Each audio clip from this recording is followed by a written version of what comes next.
Tertúlia. Boa tarde a todos. Hoje é dia 13 de janeiro de 2015, terça-feira.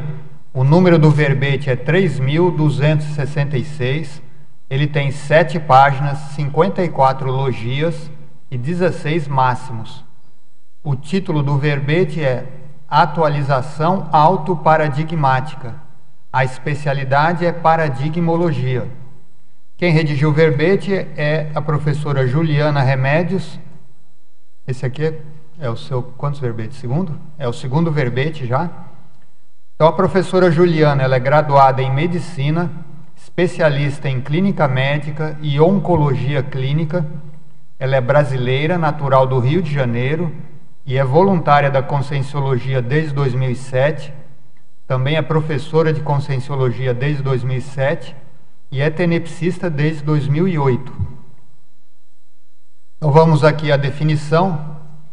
A atualização autoparadigmática é o ato ou efeito de a consciência intra ou extrafísica atualizar o paradigma pessoal através da assimilação das verdades relativas de ponta, verpons, mais avançadas e evolutivas para o momento, ampliando a própria visão de mundo e da realidade.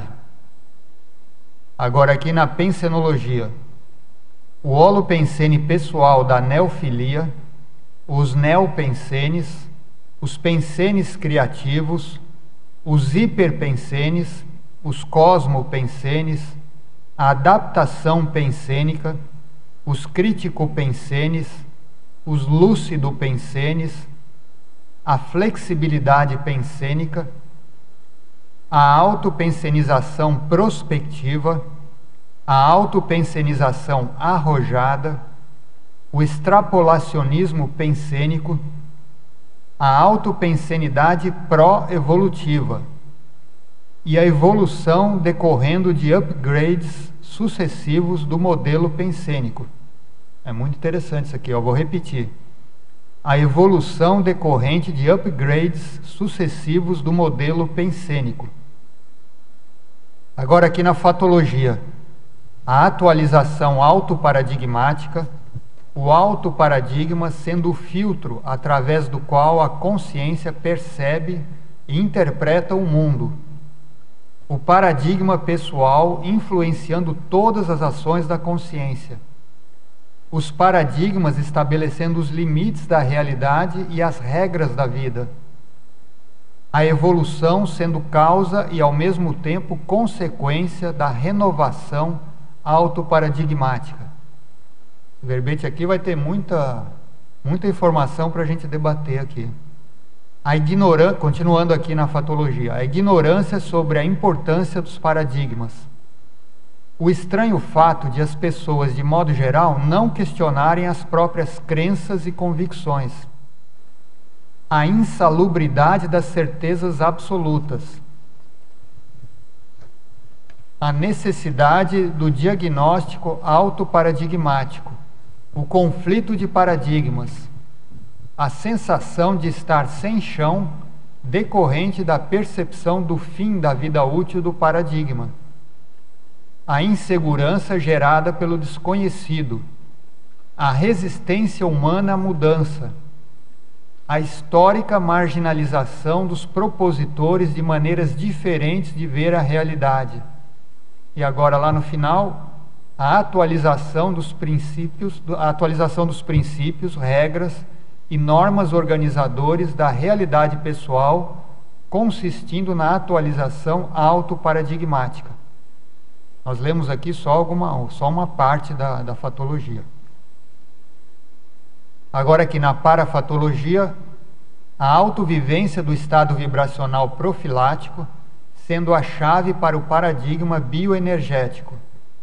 As experiências multidimensionais ampliando as fronteiras da realidade pessoal.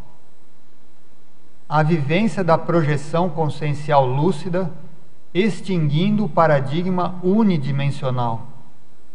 As repercussões da atualização do modelo autopensênico no para-ecossistema. A parapercepção auxiliando na prospecção do novo paradigma. E lá no final, o primeiro curso intermissivo, constituindo para muitas consciências a mega atualização paradigmática. Então aí é um verbete bem denso, tem muita informação nele. Ali na página 4, na extraconscienciologia, tem 10 descobertas ou invenções humanas impelidoras de mudança de paradigma. E depois, lá na página 5, em perfilologia, tem mais 5 diferentes perfis de acordo com a capacidade de renovação autoparadigmática. Na remissiologia, nós destacamos desafio da conscienciologia, mega revelação racional, ortopensenidade, síndrome do conflito de paradigmas e transverpom. Também aí a remissiologia tem 12 itens. Agora a frase enfática. As atualizações autoparadigmáticas, cosmoéticas, são inerentes ao aperfeiçoamento consciencial e, quando realizadas espontaneamente, indicam inteligência evolutiva dos protagonistas. Agora aqui a questionologia. Você, leitor ou leitora, já realizou a atualização paradigmática significativa nesta vida? Tal mudança foi consciente ou inconsciente? Voluntária ou involuntária? As verpons criadas por você promovem a renovação paradigmática de outras consciências?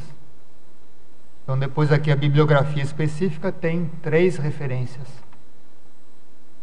Agora, a mega-análise, que é feita pela equipe da Enciclosapiens, é feita pela Marilene Haganin, a Pilar Alegre e a Socorro Frazão. Então, tem 20 itens, nós vamos lê-los aqui.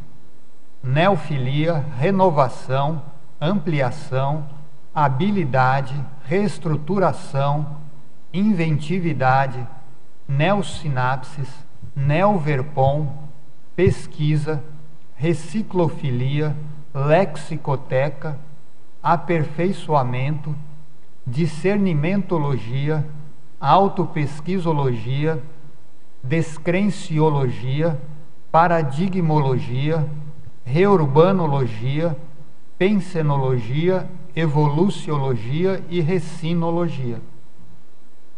Bom, então nós já temos aqui várias questões de teletertulianos, mas antes de começar a gente sempre pede para a verbetógrafa para ela explicar, né, por que fez essa pesquisa, o que te levou, o que te motivou a estudar esse tema. Então, boa tarde a todos, obrigada desde já pela participação. Na realidade, esse tema é um tema daqueles que acho que as pessoas talvez se identifiquem com isso. São aquelas coisas assim que durante toda a vida a gente vai identificando aqueles assuntos que parece que tem a ver, eu tenho convicção que tem a ver com a questão da minha ProEx, que são aqueles assuntos que são para você irresistíveis, assim, e que você tem certeza que não é a primeira vez, talvez, que você está trabalhando com isso, ou pelo menos com as ideias que precedem esse assunto. E esse assunto, para mim, um deles, então é um tema de pesquisa pessoal, é a questão do paradigma. Por quê? Porque o paradigma está relacionado com a questão da pensenidade. O que eu acho interessante nisso?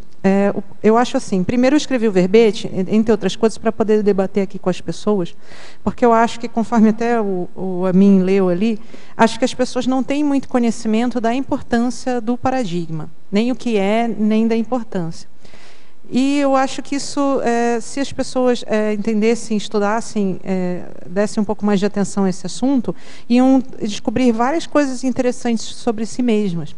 Então, assim, por exemplo, o paradigma, até certo ponto, é o filtro, é a maneira, a estrutura pela qual você enxerga a realidade. E todos nós, apesar de muitos de nós nem sabermos ao certo, às vezes, o que é paradigma, todos nós temos um paradigma. Isso é até uma ideia diferente do que se tinha antigamente, que os paradigmas eram mais relacionados com a questão da ciência, o método científico, mas não é assim. Numa visão mais ampla da questão do paradigma, cada um de nós tem um paradigma. E o que é isso? É a maneira como eu enxergo a realidade. Então, a gente tem estruturas no nosso micro-universo consciencial que vão moldando uma forma de ver a realidade. Essas estruturas vão dando limites, vão dizendo para a gente o que é importante ou não. E o mais importante, que é a essência do paradigma, elas dizem para a gente são os limites da realidade, por exemplo, do que é possível e do que é impossível. Eles dizem para a gente como resolver problemas. Então, o paradigma permite que a gente resolva problemas de uma forma mais eficaz. Como que ele faz isso? Então, o paradigma é uma coisa fisiológica. Todos nós temos. Todos nós lidamos hoje em dia com um grande número de informações. O que é um paradigma? É um filtro que diz para você, isso é importante. E se você tem esse problema, e você fizer dessa maneira, que está dentro dessa sua visão da realidade, você vai aumentar a sua eficácia. Então, isso é o paradigma. Só que, assim, o paradigma, conforme todas as estruturas nossas da personalidade, ele pode se tornar obsoleto. Por exemplo, nossos valores, eles podem ser obsoletos, né? Nossos princípios. Assim também essa estrutura que é o paradigma. Ele pode se tornar obsoleto quando ele fica muito fixado e quando você se prende a uma forma de resolver problemas e ver a realidade que não faz mais sentido. Então, é isso que eu acho que... Por isso que o nome do verbete é atualização autoparadigmática, que é justamente você mudar o seu paradigma, mas não só mudar como a maioria de nós mudou no passado.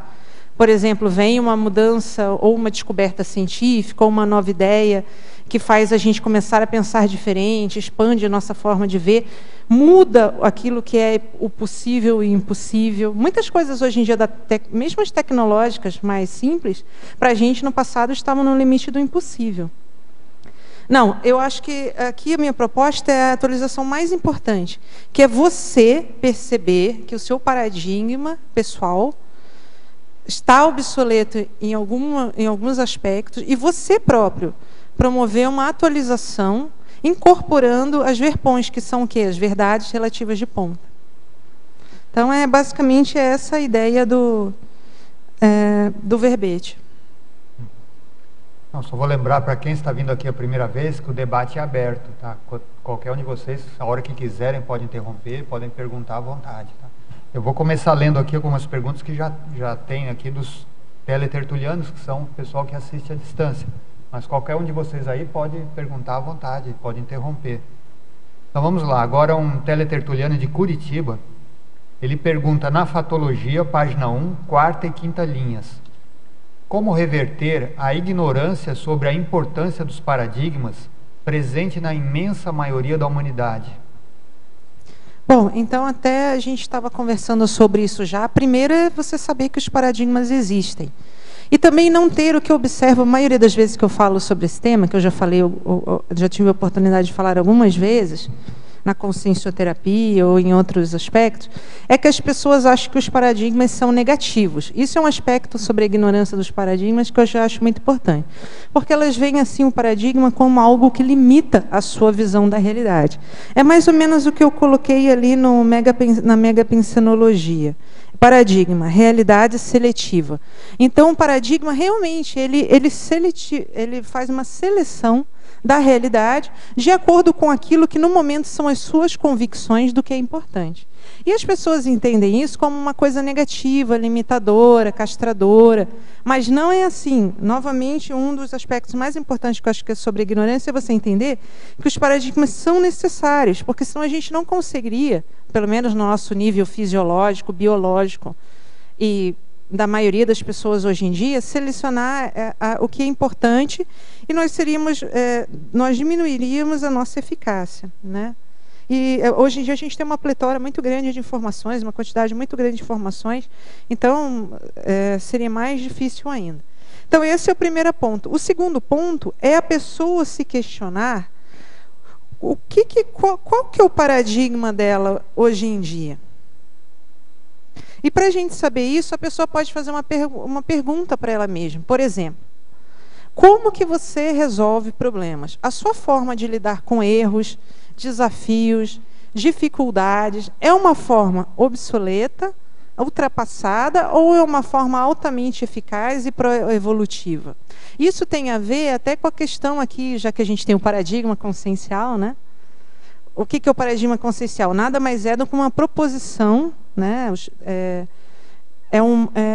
o paradigma consciencial científico é uma proposição de um paradigma, ou seja, de um conjunto, de um modelo, né, que é um dos sinônimos de paradigma, científico, mas que se baseia nos pilares, que são a multidimensionalidade, a bioenergética, a projetabilidade, a serialidade, né, as múltiplas vidas, a multidimensionalidade. Então, o que é isso? É um modelo que amplia a nossa visão da realidade. Tá certo? E aí eu pergunto a você, muitos de nós estamos aqui porque nós fomos atraídos, de alguma forma, pelo paradigma consciencial. Você, no seu autoparadigma, incorpora as ideias, os conceitos, as soluções, principalmente as técnicas, que as técnicas levam a gente a resolver problemas, né? São formas de resolver problemas, falando de uma forma mais genérica. No seu autoparadigma, quanto do paradigma consciencial, que muitos de nós consideramos aqui o mais avançado, mais proevolutivo, a nossa verdade relativa de ponta, você incorpora no seu autoparadigma? Então, assim, essa é uma questão que eu acho que é muito importante sobre da ignorância dos paradigmas. Que muitas vezes você está agindo da mesma forma, da mesma maneira, e não fez uma autocrítica, não percebeu e não fez uma autocrítica da sua forma de resolver as coisas. Outra coisa que eu acho muito importante sobre a ignorância dos paradigmas é a gente entender que o nosso paradigma a gente pode mudar. Isso até faz parte, para quem estuda fora da conscienciologia, até na ciência convencional, a paradigmologia, é uma das leis da paradigmologia. A pessoa pode mudar seu paradigma, principalmente seu paradigma, né? Mas isso pode repercutir em outras pessoas, instituições e situações. Então, essas são as 3 principais coisas que eu acho importantes sobre a ignorância, que eu gostaria mesmo que as pessoas pensassem. E esses são um dos principais objetivos aqui desse verbete. Fazer as pessoas pensarem nisso. E pensarem o quanto elas estão, se elas estão ou não bitoladas, se elas ainda dependem dos outros para fazerem mudança no seu paradigma. Tá certo? E que qualidade tem o paradigma delas? Por exemplo, vamos dar um exemplo prático aqui.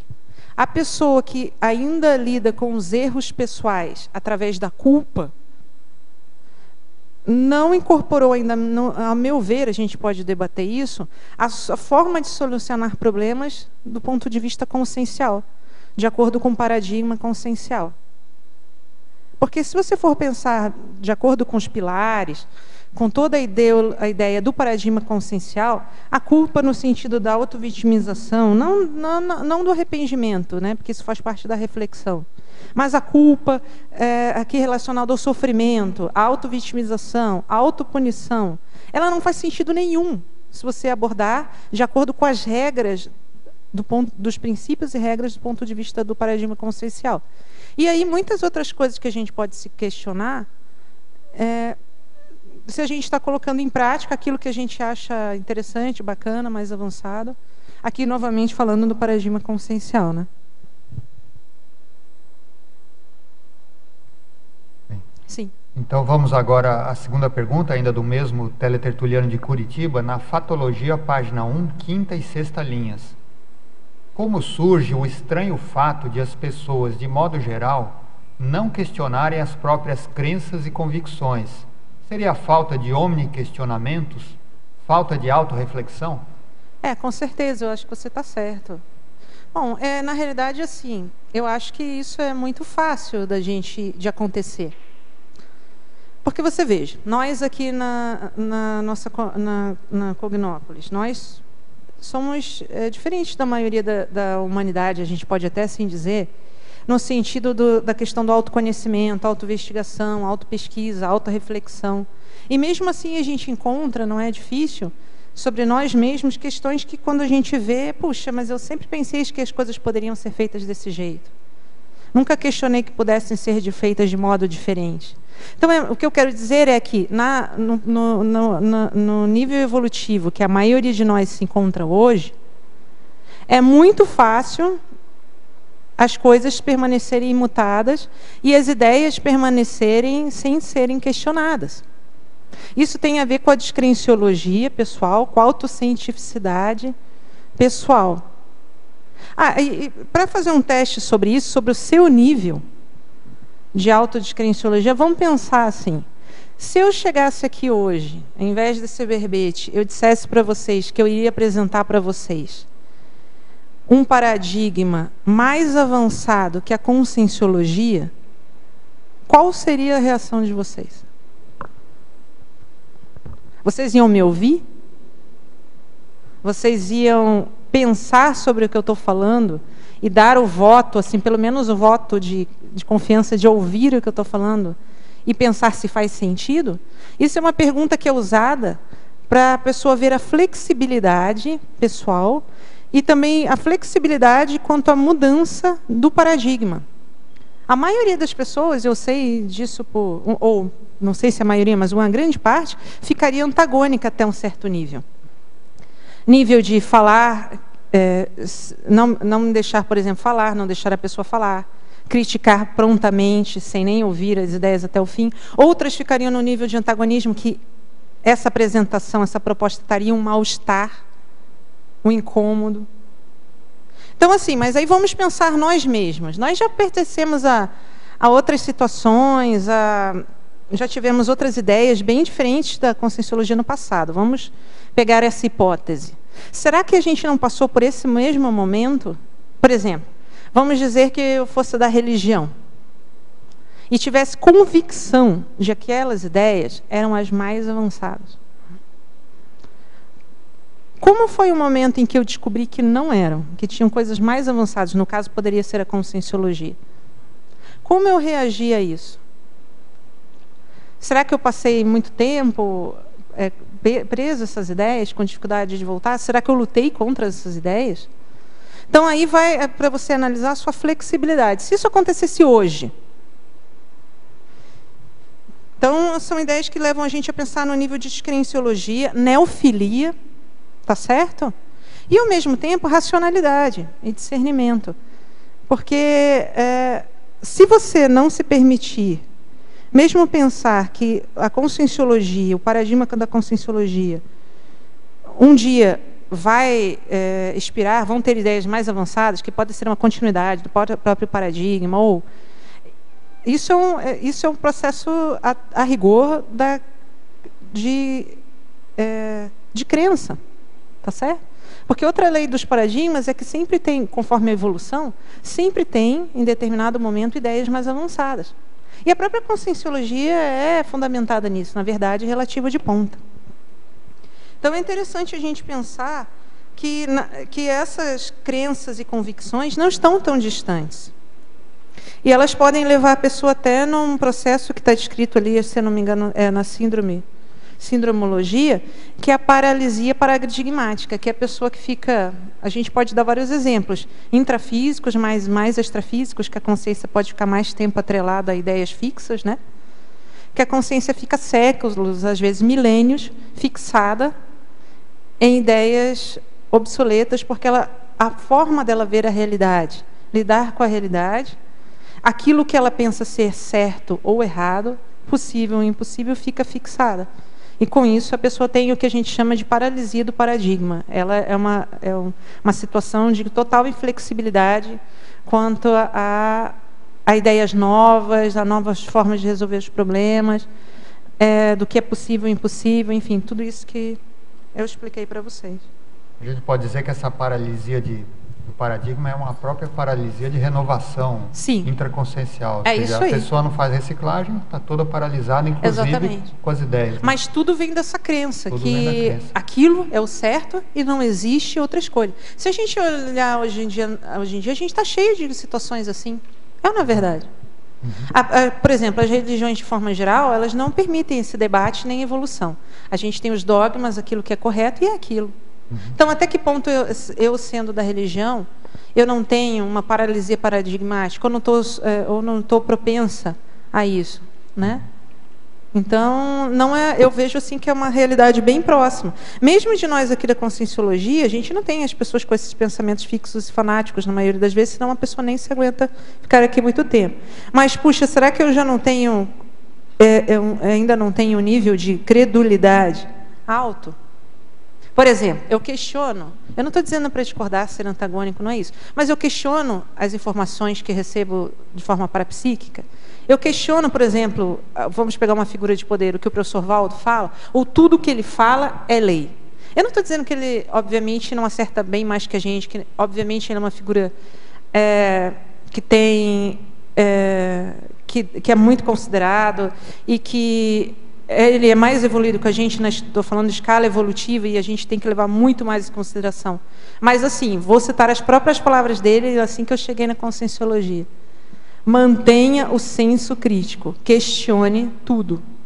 E isso, para mim, essa questão é muito importante, porque eu vejo, às vezes, uma tendência, que eu acho que é uma falta de atualização, novamente considerar as coisas que são ditas por figuras de poder verdades absolutas. Isso eu acho que é muito perigoso. E isso é uma coisa que eu combato no sentido de tento sempre ajudar a esclarecer, porque eu só estou aqui na Conscienciologia porque teve um momento que eu pensei assim, puxa, mas será que é assim mesmo? Será que ele está certo? Será que não tem outra forma de fazer? Será que não tem outra forma de ver a realidade? Então, para mim foi uma chave para estar no curso intermissivo, ter feito curso intermissivo, para estar aqui. Então, para mim é uma coisa muito preciosa. Então, eu acho que para algumas pessoas poderia ajudar também. Juliana, eu queria fazer uma pergunta. Na fase do porão consciencial, é natural a gente passar por vários paradigmas, né? Geralmente, alguns que ficaram mais marcados no passado. E essa atualização, assim, quando a pessoa é intermissivista, você até cita aqui na parafatologia, é o primeiro curso intermissivo, constituindo para muitas consciências a mega atualização paradigmática. Quer dizer, tem uma mudança na parafisiologia das pessoas, né, dos intermissivistas. Não é essa mega atualização paradigmática do curso intermissivo? É uma mudança na parafisiologia e, assim, a pessoa ressoma, mas ela tem aquelas ideias inatas de que tem algo mais avançado que vai buscar. Então, essa atualização paradigmática ela é mais natural, assim, pelo menos na minha experiência, né, de abandonar o velho e seguir para o que eu vejo que é mais avançado. Dentro do que eu entendo, lógico. Mas o que eu queria saber, assim, para a pessoa que não é intermissivista, né, digamos que eu chego a reconhecer que é uma ideia mais avançada, um paradigma mais avançado. Quais são as vantagens para eu fazer essa mudança, entende? Como é que essa pessoa vai abdicar do que ela entende? Porque, assim, eu entendo que uma atualização de paradigma é para uma pessoa que está buscando uma vida mais matemática, assim, mais técnica, que já entende um propósito da vida. Você mesmo falou que isso gera autonomia, né? Então, como que essas pessoas vão fazer essa mudança, sabe? De adquirir autonomia sobre a vida delas, mudar o paradigma, abdicar de tudo que elas conhecem, por algo mais avançado, assim, supostamente, sabe? Eu entendo. O que você descreveu primeiro, da gente vir aqui para essa dimensão e reconhecer as ideias da Conscienciologia, eu até cito aí, a questão da afinidade cognitiva. Tem um verbete do professor Valdo Vieira, na enciclopédia, que fala sobre isso. Que é justamente conforme você colocou bem explicado, eu achei. Que a pessoa ela já reconhece as ideias e não tem aquele antagonismo que talvez tenha acontecido em outras situações anteriormente, ou não tenham, aceita mais naturalmente as ideias, como se elas estivessem sendo reconhecidas, que é o que acontece mesmo na maioria das vezes, porque a pessoa já viu essas ideias na intermissão, na intermissiologia. Então, esse é o processo da afinidade cognitiva. Agora, quando a pessoa não tem isso, você veja bem, a humanidade, as pessoas, as coisas, a sociedade, ela evolui o tempo inteiro através da mudança dos paradigmas. Tá certo? Então, por quê? Porque o tempo inteiro estão acontecendo coisas no mundo que fazem a gente começar a ver a realidade de uma forma diferente. Eu até cito ali algumas descobertas científicas. Algumas, acho que a maioria delas aqui são positivas, né? Mas as descobertas e as mudanças sociais também podem ser negativas e o paradigma mudar por causa disso também, tá? Então, são coisas que forçosamente fazem você passar a ver o mundo de uma forma diferente. Por exemplo, quando o homem descobriu o átomo, isso, se você começar a pensar, muda toda a forma da gente ver a realidade, o mundo, o que é possível, o que é visível e invisível, a estrutura de tudo, a sua relação com o universo. Então, naturalmente, as ideias, a evolução, está acontecendo de uma forma provocada por você ou não. Mas então você acha que essa mudança se dá pela, digamos, a análise das consequências, assim? Ou então, por exemplo, quando eu percebo que eu estou atuando de uma forma e aquilo está me limitando, está causando consequências negativas na minha vida, na vida das outras pessoas, aí eu consigo dar esse passo, perceber, não, a Juliana está ali fazendo uma coisa mais avançada, está mais eficaz, então aí eu admito, digamos assim. Exatamente. Aí existem vários tipos de personalidade. Que é o seguinte, a primeira personalidade, que eu até coloco ali na última folha, ó,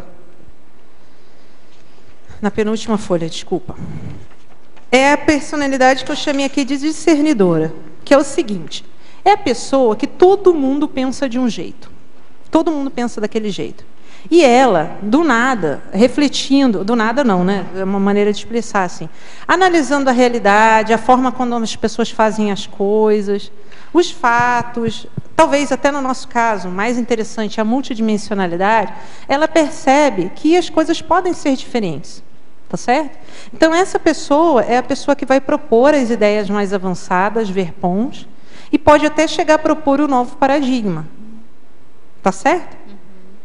Aí vem a pessoa que não pensou nessas ideias mais originais, mas, por exemplo, conforme você falou, ela percebe que outra pessoa teve uma ideia que é interessante. E aí ela tem muito crédito, porque apesar dela não ter tido a ideia original, ela consegue pensar ideias originais afins, ela consegue ser neofílica ao ponto de de pensar sobre aquilo que é diferente vale a pena, tá certo? E consegue levar as coisas adiante, criar novas ideias e tudo mais.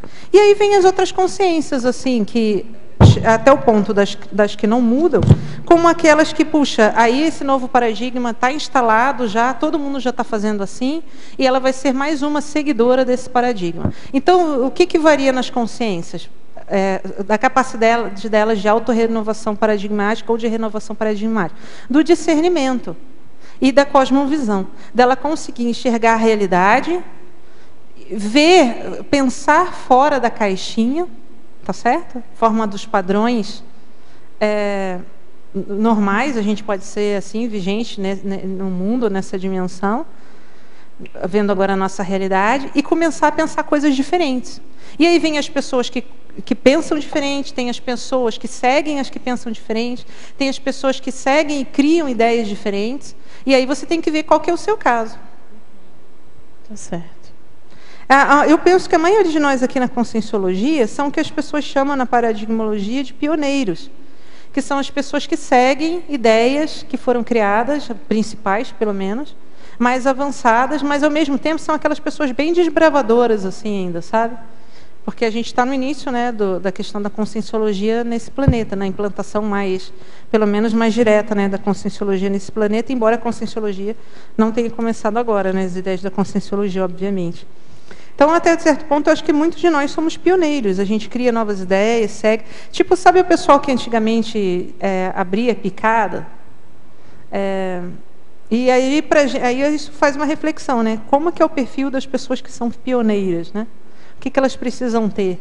Eu acho que as pessoas pioneiras, elas precisam ter muita coragem, convicção. Veja só, essa não é a minha realidade, mas muitos de vocês aqui, com certeza, os que estão ouvindo, ou mesmo aqui, foram pessoas que foram as primeiras a levar a Conscienciologia em algum lugar, alguma cidade, alguma unidade, algum estabelecimento, né? Uhum. Então, isso é pioneirismo, e precisa de coragem, precisa de convicção, entre outras coisas. Juliana, na fatologia, Na quarta linha, a evolução sendo causa e, ao mesmo tempo, consequência da renovação autoparadigmática, e também na pensinologia, a última frase da pensinologia. A autopensenidade proevolutiva, a evolução decorrendo de upgrades sucessivos do modelo pensênico. É o seguinte, a gente tem modelo pensênico, é um modelo como você penseniza, modelo como você emite pensamentos, sentimentos e energia. Até certo ponto, é um sinônimo de autoparadigma, tá certo? Porque o autoparadigma é a forma como você vê a realidade e resolve os problemas. E envolve bastante ação da consciência, então, né? Bom, a evolução ocorre como? Ela ocorre com o aperfeiçoamento contínuo.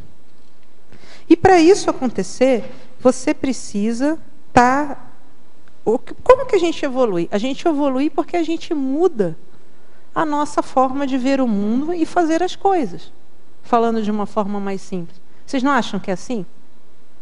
Você veja bem, a gente pensa de um jeito diferente, age de um jeito diferente. Então, para isso, você tem que mudar o quê? A manifestação da consciência. Qual que é a manifestação da consciência? É o pensene. Tá certo? Então, a gente só evolui mudando essa matriz pensênica, o paradigma pessoal, a forma como a gente entende e faz as coisas. Você veja, a própria evolução é isso. É você o que o paradigma faz com a gente?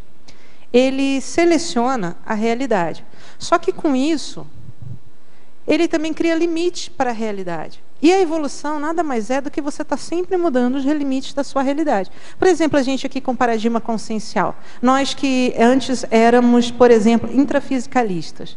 Pensávamos que só existia essa vida, não existe outras vidas. Vocês não acham que a gente está mudando o nosso limite da realidade quando a gente pensa que existem múltiplas vidas? E isso levou a gente a uma ampliação da visão da realidade. Uma releitura de tudo que a gente faz, toda a nossa cosmoética pessoal. Você veja bem, os meus erros, questão da cosmoética pessoal, os meus erros são diferentes se eu encará-los, que só tenho essa vida, o que eu fiz aqui não tem solução, acabou essa vida, acabou tudo. E eu pensar nos meus erros, uma sucessão de vidas para frente, uma sucessão de vidas atrás que precederam, meus erros como consequências disso, meus erros eu podendo fazer diferente em vidas sucessivas. Então isso tudo é uma ampliação da realidade. E só é possível com esses upgrades, então, do modelo pensênico e do modelo do autoparadigma. Você veja, esse a gente ter múltiplas vidas, a gente ter múltiplas dimensões. Também é outra quebra do paradigma.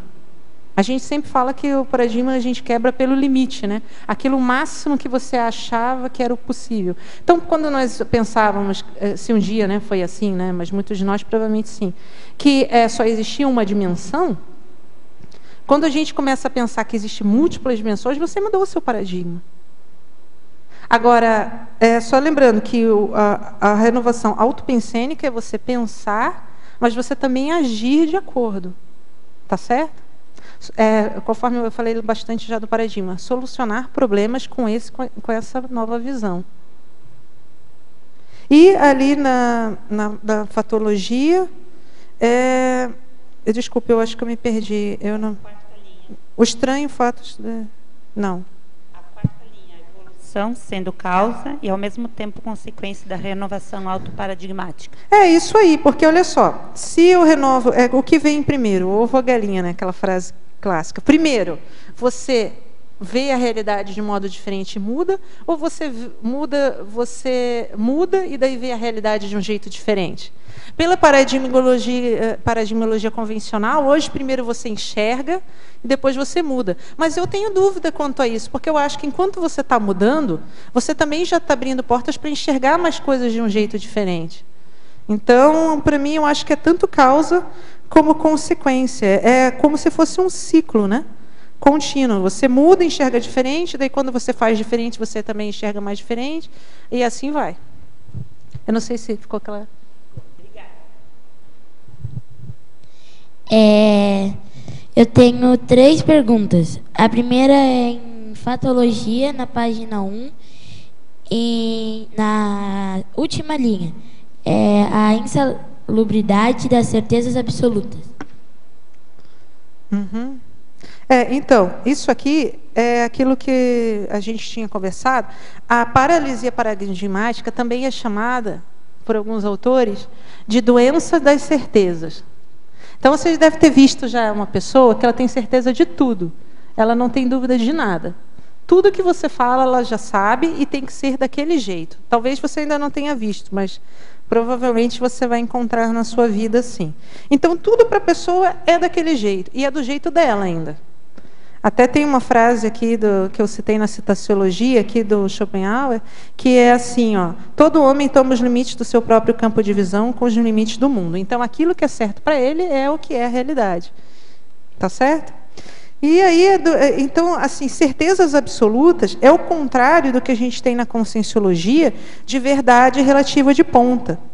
Certeza absoluta é você achar que uma coisa é de um jeito e nunca querer mudar. Isso é negativo. Sempre é negativo. Porque, conforme está escrito ali, até na citologia também, outra frase bem legal, não há nada permanente exceto a mudança. Então, a evolução, o tempo, tudo muda. Se você quer ficar preso numa coisa que você acha que é certo e é só daquele jeito, você está atrasado. Você está ficando obsoleto e, às vezes, não está nem conseguindo enxergar. Então, isso não existe. E na conscienciologia também não existe isso, porque na conscienciologia, a base da conscienciologia é a verdade relativa de ponto. O que quer dizer isso? Hoje é verdade, amanhã já tem outra coisa mais avançada, que é a nova verdade. Depois de amanhã tem outra coisa mais avançada, que é a nova verdade. E em trinomologia, na página 3, o trinômio curso intermissivo pretérito, afinidade cognitiva, pioneirismo pragmático. Depois tem mais uma. Isso aqui é bem legal você ter falado, que é o que acho que teve uma pessoa que perguntou anteriormente, né? Ela até explicou muito bem como é que acontece isso aqui mesmo. Que é assim, então a gente tem um curso intermissivo. Aqui é com a hipótese da pessoa, por exemplo, fazendo o primeiro curso intermissivo antes dessa vida, né? Na intermissão antes dessa vida. Então, ela foi lá, teve contato com as ideias da conscienciologia. Quando ela vem para cá, ocorre um fenômeno, um processo que se chama afinidade cognitiva, que é você ter o reconhecimento das ideias, é uma afinidade, uma simpatia, uma empatia pelas ideias. Aquelas ideias fazem sentido para você. Você, às vezes, nem precisa explicar muito, mas aquilo ali entra na sua cabeça. Nossa, como que eu não pensei nisso antes, né? E outras pessoas você vê que elas não entendem. Tem uma ideia e a pessoa, não, isso é estranho, eu não entendi como é que funciona. E, às vezes, poucas palavras que falam para você, não, já entendi. Você é capaz até de explicar aquilo para outra pessoa, sem nem você ter estudado ainda. Isso é o processo da afinidade cognitiva, né? Aí, o que acontece? Aí, você vem aqui ser um pioneiro das ideias da conscienciologia, que, a meu ver, é a fase que a gente está aqui. O que é pessoa pioneira? É aquela pessoa primeira, desbravadora, que vai na frente, que vai, no caso aqui da conscienciologia, está implantando, né, as ideias da conscienciologia. Na realidade, nós estamos criando, né, muitas ideias da conscienciologia. Você vê, né, na conscienciologia, lá no início, a gente tinha 70 especialidades, né, 70 coisas para a pessoa estudar. Hoje em dia tem mais de 400, né? Então, isso é o trabalho dos pioneiros, são as pessoas que estão ajudando a desenvolver e implementar nessa dimensão a conscienciologia, porque a conscienciologia já existe nesse planeta, as ideias há tempos, talvez com um número mais limitado de consciências, né, acessando, e no extrafísico há mais tempo ainda. Então, são as pessoas que estão trazendo as ideias principais assim da conscienciologia para essa dimensão. Eu penso que a maioria de nós está nessa função. E em paradoxologia, na penúltima linha, a perspectiva paradoxal do impossível hoje ser o padrão amanhã. Então, isso é uma das características, não só da conscienciologia, mas de todo o paradigma, que é o seguinte: você pensa de um jeito. Aí você aprende que pode ser de um jeito diferente, mas aquilo para você era impossível. Entende? E isso é uma característica da mudança de paradigma. Por exemplo, eu vou dar um exemplo para você. Antigamente, tinha os filmes de ficção científica, sabe, que falavam do futuro, que eles mostravam, assim, por exemplo, uma pessoa conversando com a outra através de uma mini TV. E isso, para a gente lá atrás, que era mais velho, era impossível. Você pensava, nossa, isso aí é ficção, não é realidade. Talvez no futuro isso vai acontecer. E hoje em dia é realidade. Você não tem? Você não conversa com os outros pelo celular e tudo mais? Então era uma coisa que antigamente as pessoas achavam, não, isso aí não existe. Não existia mesmo, né? Mas talvez seja impossível. Por exemplo, também, antigamente as pessoas achavam que era impossível um homem viajar no espaço através dos foguetes espaciais, as viagens espaciais, achavam que isso era impossível. Tá certo? E agora é uma realidade. Também eu sei um exemplo, pode falar? Pode, claro. Que também, que eu ouvi outro dia, que o professor Valdo falava que era impossível ter, acho que era 66, aí todo mundo falou que era impossível, e hoje é realidade? Exatamente. Isso é um exemplo? E sabe mais uma? Ele falou aqui no início que tinham que ter 500 pessoas que escrevessem verbetes, verbetógrafos. Na verdade, muitas pessoas acharam que era impossível. E hoje em dia já tem mais de 500. Então é isso, exatamente, você entendeu bem. São aquelas coisas que a gente acha que é impossível, mas que podem virar realidade. E isso aí é muito importante você sempre pensar. Quando uma pessoa fala para você uma coisa que você acha que é impossível, você pelo menos ouvir ela e pensar, será que é impossível mesmo? Será que ele não achou um jeito de tornar isso possível? Porque a maioria das pessoas não quer nem saber. Elas pensam assim, isso é impossível, isso é besteira, não quero nem saber. Entendeu? E por isso que elas não mudam o jeito de pensar. Ficam sempre pensando do mesmo jeito.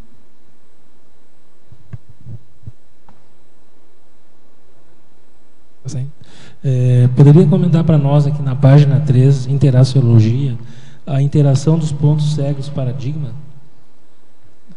Sim, isso aqui é uma coisa que é interessante você perguntar, que isso aqui tem a ver com o efeito paradigma. O que é o efeito paradigma? É o efeito como os paradigmas funcionam. Então é assim, vamos dizer aqui que essas cadeiras azuis aqui sejam todas as informações que eu tenho, cada uma delas, e eu estou enxergando elas, estou vendo, né? O paradigma, o que é? Eu vou colocar uma lente aqui no meu óculos, que eu vou enxergar só meia dúzia de cadeiras. Tá certo? E com isso, eu vou conseguir resolver o problema que eu tenho para resolver. Por exemplo, qual que é a melhor cadeira para sentar aqui? Eu vou enxergar só as 6 primeiras ali da frente. Tá? Ou só a primeira fileira ali da frente. Isso me resolveu o problema? Resolveu. Então, eu tinha muita informação, através de uma fórmula que eu tinha na minha cabeça, um modo de resolver o problema, eu já resolvi. Eu quero sentar nas melhores cadeiras.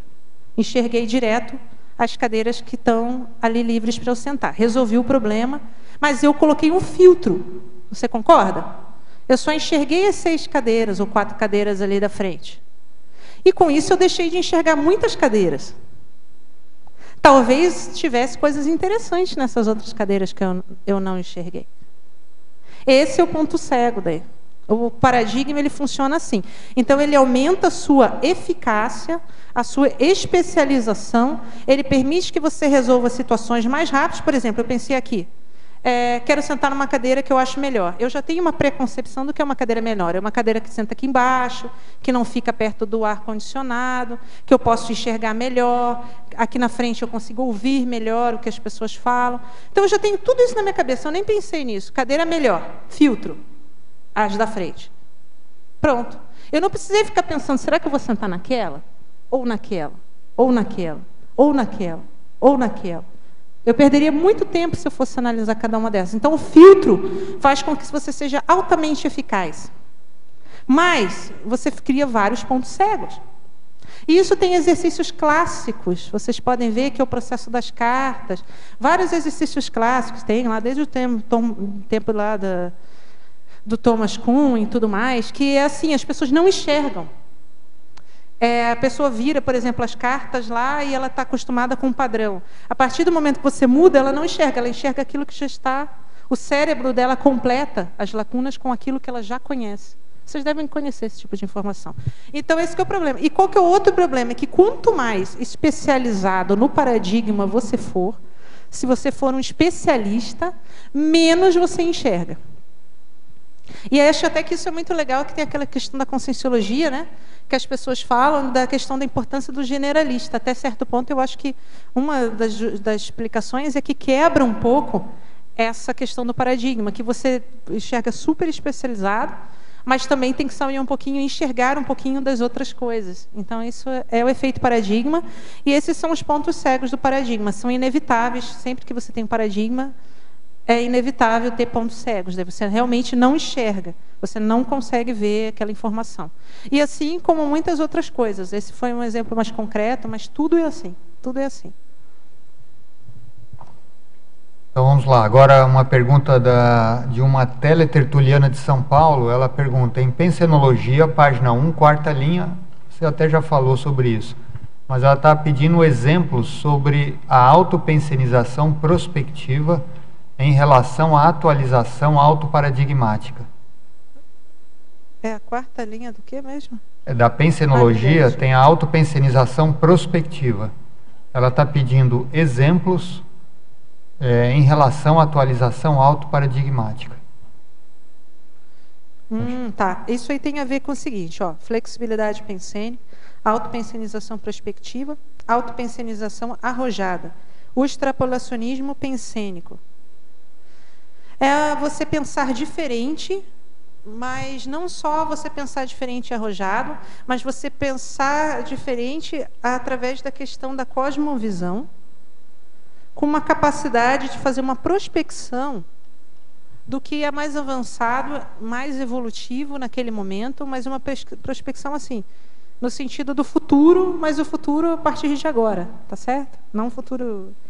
Pode ser até o futuro distante, mas a minha ideia foi o futuro a partir de agora, que é onde a gente pode atuar, né?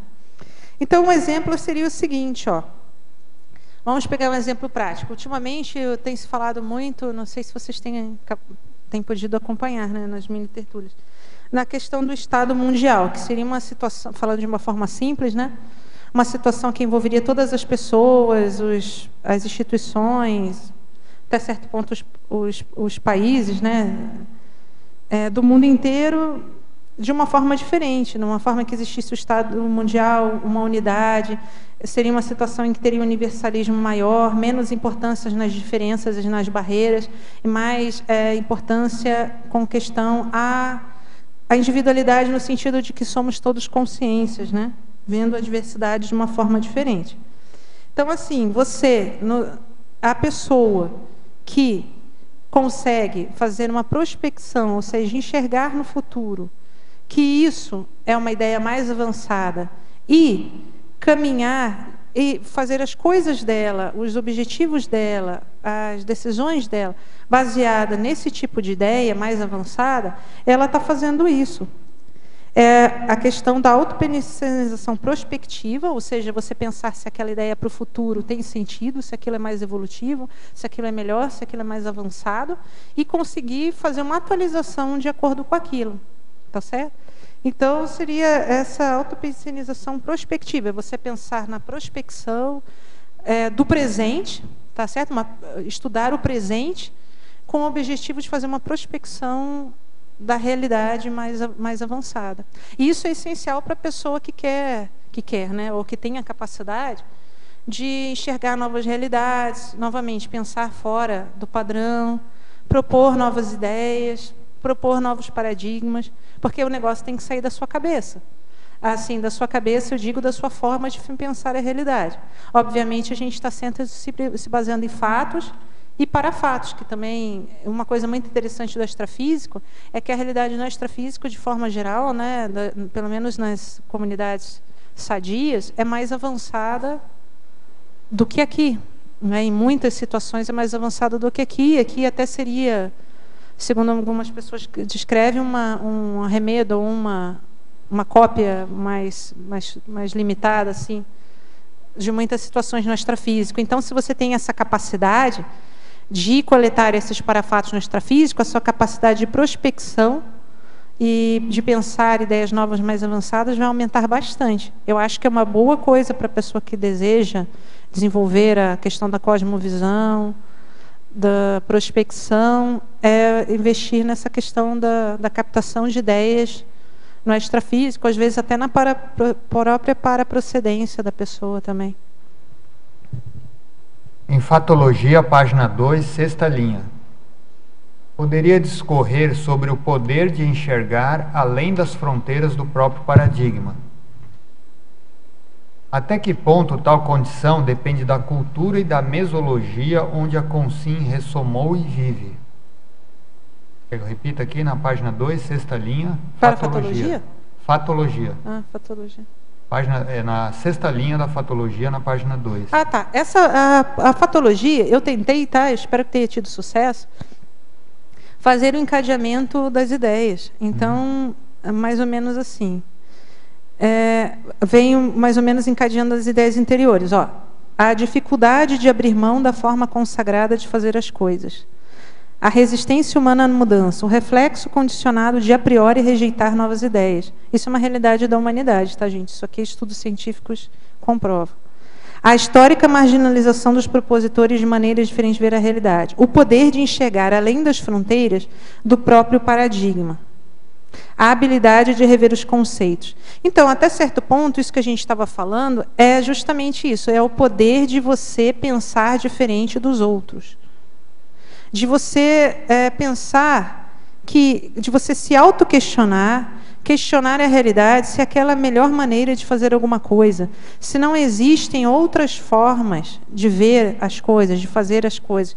Até certo ponto, esse poder tem a ver com o quê? Com a sua capacidade de neofilia, de criação de ideias novas, de flexibilidade e também de desapego, porque a pessoa precisa ter um desapego daquilo que ela já está acostumada a pensar ou fazer, né? Ô, Juliana, você podia comentar também relacionado a esse item o fato de que muitas mudanças paradigmáticas foram rejeitadas porque os líderes, enfim, a população temia esse poder, né, que a pessoa que vê além, ela transmite. Então, podia ser perigoso isso, né? Digamos, todo mundo tem uma convicção e aí você vê além e aquela sua ideia vai refutar tudo que todo mundo acredita. Então, isso dá um certo poder para a pessoa que geralmente a sociedade não aceita muito. Sim, você está certa, é isso mesmo. Eu só gostaria de complementar que para você ver além do seu paradigma, você precisa sempre estar perguntando quais são os limites do seu paradigma. O que é impossível para você? E aí você fazer esse exercício de pensar se o impossível é realmente impossível. É assim que a gente muda o paradigma, se permitindo pensar diferente. E, novamente, quando você começar a pensar nessas coisas, observe se você não tem um desconforto. Esse desconforto, até certo ponto, é um processo da autorrepressão, né? Por que você não tem o direito de pensar o que você quiser, né? Mas muitas vezes eu já fiz esse exercício e tem pessoas que se sentem mal, elas começam a se sentir desconfortáveis. Isso é só para vocês pensarem. Agora, realmente, isso que você falou é verdade. As pessoas que são chamadas aqui de visionárias, né, que são aquelas que veem além do paradigma atual, têm ideias originais novas, diferentes, muitas vezes elas são mesmo eliminadas, mesmo nos dias de hoje, né? Vocês vejam as pessoas nas sociedades mais... por exemplo, a gente vê pessoas hoje lutando pelo direito das mulheres estudarem, das coisas serem diferentes, que veem as pessoas como iguais. Isso, em algumas situações, até recente a gente teve, elas são agredidas, mortas. Então, a gente nem precisa falar do passado. Claro que no passado, conforme você falou muito bem, existem muitos exemplos disso, das pessoas que pensaram ideias revolucionárias e séculos depois que elas foram reconhecidas, né? Talvez até alguns de nós, né, estejamos nessa situação. Então, é uma coisa, e novamente, citando aquela parte anterior que eu falei, é uma coisa normal. Talvez não seja o normal, ou seja a média aqui, o pessoal da Conscienciologia, que eu acho que a pessoa que está aqui tem que ter já de cara também muita neofilia, porque é todo dia ideia nova, né? Mas, se você for fazer estudos científicos aí com as pessoas fora, isso já é comprovado. Sempre a pessoa que traz ideia fora, por exemplo, assim, as coisas estão funcionando, eu estou satisfeita, o jeito como as coisas estão indo estão bons, eu entendo, controlo a situação, está tudo beleza. Chega uma pessoa, fala um negócio, vamos fazer diferente, a maioria das pessoas se sente mal, rejeita, tenta desqualificar aquela pessoa, colocar ela de lado, e até eu vou citar para vocês, até foi bem providencial. Isso há poucas semanas eu propus um negócio para a gente fazer diferente aqui, no voluntariado. E foi muito legal que eu falei assim, por que a gente vamos fazer assim? Vamos fazer diferente, vamos fazer tal coisa. E a resposta da pessoa eu achei muito bacana, assim, que enriqueceu minha questão da pesquisa do paradigma. Ela falou assim para mim, que a resposta clássica da falta de renovação paradigmática é assim, ó, a gente sempre fez desse jeito e deu certo. Essa é o tipo da resposta assim que é típica nesse tipo de situação. Então a pessoa não quer nem saber o que você falou, se é besteira, se não é, se dá o direito de pensar diferente. E por que eu estou chamando a atenção disso? Porque eu tenho coisas que eu preciso mudar no meu autoparadigma, mas eu tenho convicção que todo mundo poderia fazer isso. E se questionar mais de coisas ou seja, eu gostaria que todo mundo se questionasse mais de coisas que tem muito certo. E que poderia fazer diferente, pensar de uma forma diferente, renovar de uma forma mais avançada. Então, pergunte a você mesmo, você já deu essa resposta? Não, a gente sempre fez assim e dá certo. Por que a gente vai mudar? Time que está ganhando, a gente não muda. Só para fazer um último comentário, que tem bastante relação com o que estava falando na mini tertúlia hoje sobre sair da zona de conforto, né? Que a conscienciologia... o grande gargalo é a pessoa não querer sair da zona de conforto. E a gente sabe também que aqui existem pessoas que não fazem autopesquisa, assim, de modo autocientífico, que nem você falou, né? Então, geralmente, essas pessoas não têm dificuldade de sair dessa zona de conforto.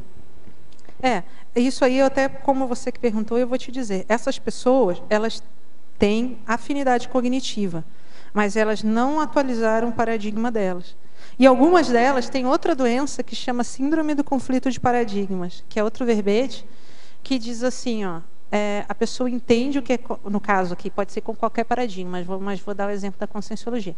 A pessoa entende o que é conscienciologia, acha mais avançado, racionalmente tem convicção, mas ela não consegue aplicar, porque ela ainda está presa a outro paradigma por causa de apegos e ganhos, pseudo-ganhos na realidade que ela tem. Tá certo? É outro tipo de doença que envolve os paradigmas também. E que é bastante comum e que a pessoa pode passar a vida inteira aqui dentro.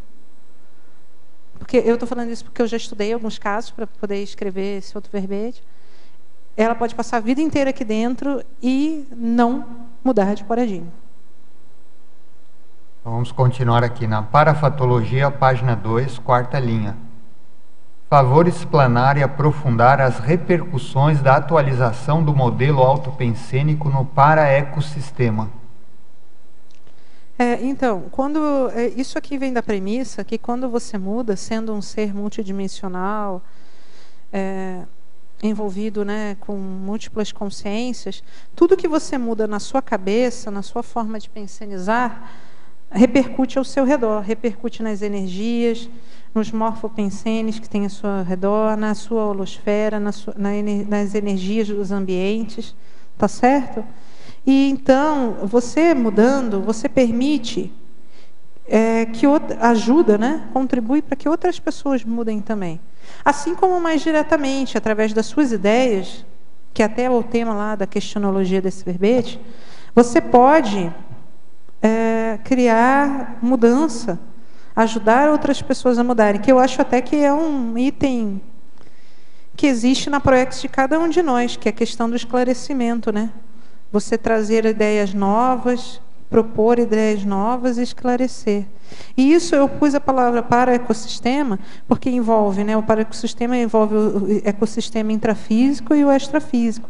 Então, muda as consciências, os princípios conscienciais, muda os ambientes, tá certo? Muda tudo que está ao seu redor. Isso é uma coisa muito poderosa, assim, e muda o holopensene, né? Você pode mudar o seu materpensene, mudar o holopensene dos lugares onde você tem influência.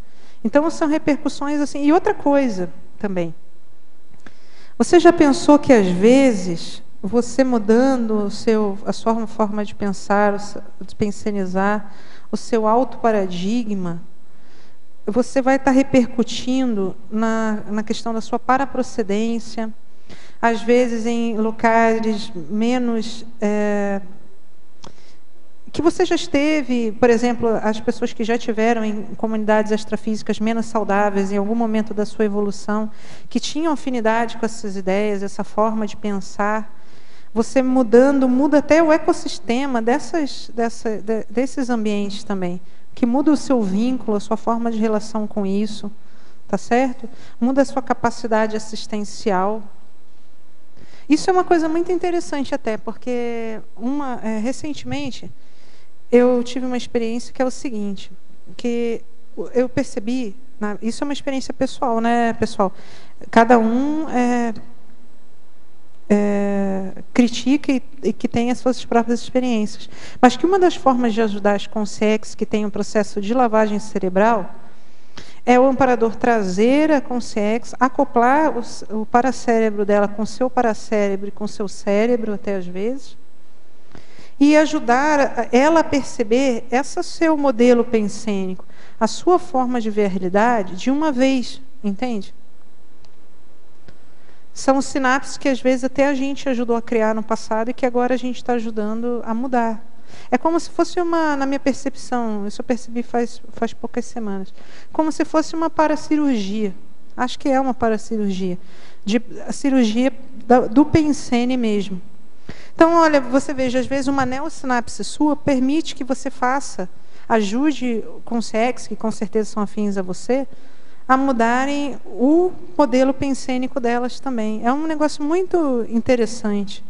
E eu acho que a gente eu pelo menos sei muito pouco sobre isso, mas acho muito interessante mesmo, assim. Então, novamente, as repercussões, o que eu quero dizer com isso é que eu não sei todas as repercussões, mas com certeza são bem mais amplas e importantes do que a gente tem capacidade de discernir ainda.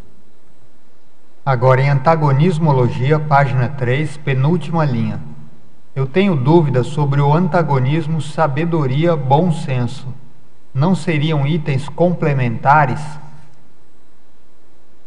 Ah, sim. Aqui é o bom senso no seguinte. É a sabedoria no sentido mais amplo da palavra, né? Aqui no sentido para a gente da autoexperimentação, do conhecimento útil, evolutivo. E o bom senso aqui é por causa da ideia, que é uma ideia que surge muito frequentemente quando são lançadas ideias novas, que é a justificativa, talvez até pudesse estar o bom senso entre aspas, né? A justificativa do bom senso. Então as pessoas geralmente dizem assim, não, mas isso não tem a ver com a realidade atual, isso não tem bom senso. Isso, né, vamos fazer as coisas, vamos usar o bom senso e fazer as coisas com quais a gente tem confiança, que a gente já sabe que vai dar certo, que a gente sabe que com as quais a gente está acostumado. Então é o bom senso popular, assim, né, ou pode ser até talvez a expressão melhor seja o senso comum do que é certo, do que é melhor. Mas é porque eu vejo que muitas pessoas usam a questão do bom senso como algo bastante assim limitador. Ou seja, assim, vamos usar o bom senso, mas não vamos pensar nada de avançado, algo de diferente, algo de perigoso, entende? Seria nesse sentido. Eu não sei se ficou ideal essa colocação, mas seria nesse sentido. Agora uma pergunta da Alemanha. Na Fatologia, página 2, quinta linha.